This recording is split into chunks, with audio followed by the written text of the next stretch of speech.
एक खातून सवाल कर रही हैं कि नील पॉलिश लगा करके नमाज पढ़ने नमाज हो जाएगी। देखिए, जो नील पॉलिश होती है ना, नाखूनी वगैरह, बाज़ औरतें बहुत ज़्यादा शौक़ होता है उनको नाखूनी लगाने का।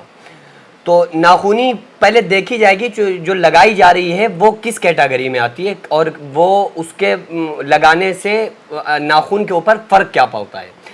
बाज़ मेहंदी होती हैं ऐसी जो जिससे सिर्फ कलर आता है, नाखून पर कलर आ गया तो नाखून पर अगर सिर्फ कलर आ जाए तो एक कलर वो होता है कि सिर्फ कलर आ गया लेकिन अंदर तक पानी पहुंच रहा है, नाखून की जड़ों में अगर पानी पहुंच रहा है, माने नहीं हो रहा है, रुकावट नहीं हो रही है, तो फिर ऐसा कोई कलर यानी मेहंदी वगैरह लगाने की इजाज़त है, गुंजाइश है, लगा सकती हैं औरतें।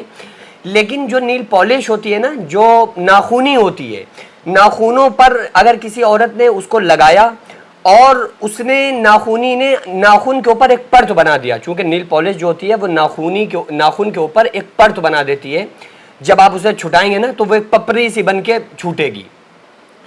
तो अगर इस तरह से कोई नील पॉलिश किसी ने लगाई और वो उसके नाखून पर परत बन गई तो उसका पानी जो वो वजू करेगी ना, तो वजू का पानी उसके नाखून के अंदर जल तक नहीं पहुंचेगा, हायल हो जाएगा, पर्दा बन जाएगा, वो पर्दा रुकावट कर देगा, जो नाखूनी का बना हुआ पर्दा है वो रुकावट बन जाएगा, तो पानी अंदर तक नहीं पहुंचेगा। और वजू में 4 फर्ज हैं। पहला फर्ज पेशानी के बालों से थोड़ी के नीचे तक, एक कान की लौ से दूसरे कान की लौ तक पूरा चेहरा धोना, पहला फर्ज है ये। फर्ज में अगर कोई कमी हो गई तो इंसान का वजू नहीं होगा। दूसरा फर्ज है दोनों हाथ कोहनियों समेत धोना, ये भी फर्ज है। तीसरा फर्ज है चौथाई सर का मसा करना, और तीसरा फर्ज है दोनों पैरों को टखने समेत धोना, यानी पूरे चेहरे को धोना, दोनों हाथों को कोहनियों समेत धोना और चौथाई सर का मसा करना, दोनों पैरों को टखनों समेत धोना। ये 4 वजू में फर्ज हैं।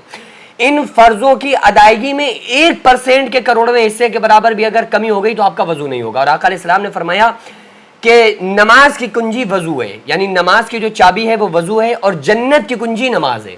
तो आका अलैहिस्सलाम ने फरमाया उस इंसान की नमाज नहीं होगी जिसका वजू नहीं, यानी बगैर वजू के नमाज नहीं होती है। तो वजू अगर नहीं इंसान का होगा, जाहिर सी बात है अगर नाखूनी लगी हुई है और परत बना हुआ है और पानी अंदर तक नहीं पहुंच रहा है, जबकि दोनों हाथों का धोना फर्ज है, पैरों का धोना फर्ज है, हाथों और पैरों के नाखूनों के अंदर अगर पानी नहीं पहुंच रहा है तो परत बनी हुई है, तो जाहिर सी बात है उसका वजू ही नहीं होगा। जब वजू नहीं होगा तो फिर नमाज नहीं होगी। इस कंडीशन में अगर परत बन जाए और कोई औरत वजू कर ले तो उसका वजू जायज़ नहीं होगा, वजू नहीं होगा। जब वजू नहीं होगा तो उसकी नमाज नहीं होगी। इसलिए नाखूनी लगाने से बचना चाहिए, नील पॉलिश लगाने से बचना चाहिए। मेहंदी लगा सकते हैं, कोई भी कलर रंग आ जाए, परत ना बने, तो ऐसी कोई भी मेहंदी लगाना जायज़ है इस्लाम में, बिल्कुल औरतें लगा सकती हैं।